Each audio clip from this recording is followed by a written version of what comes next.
Welcome to a new video from the Parts channel. Well, answering a question that you have left me. Let's see if a low oil level can cause the engine to overheat.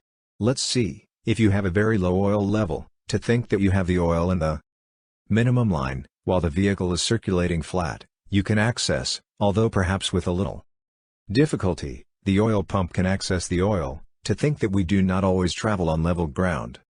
The oil going up a hill, it moves backwards. There you will know, those of you who have had problems, that the oil level warning light came on, especially when you go up hills.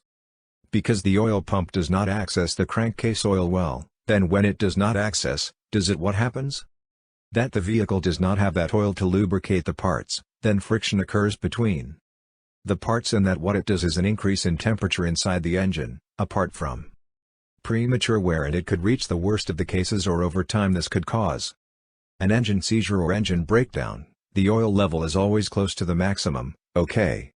Without passing us, of course, but always close to the maximum line. I have already put you some video out there of how to check the oil level, okay? But as I say, if it has an oil deficit, of course it will produce an excess of temperature. Also, I have seen that many times in vehicles that were without oil, or whether there was suffocating heat coming from inside the engine, and it shows a lot.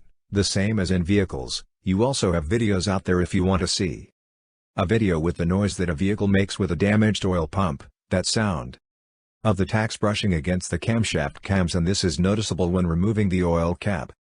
That excess temperature inside the engine is very noticeable, that is, that would perfectly produce overheating. There are more factors that can cause overheating, well, in this case the question was about the oil level. Well, I'll leave it there. Okay, here is the video. If it has been useful for you, do not forget to like and subscribe to the channel.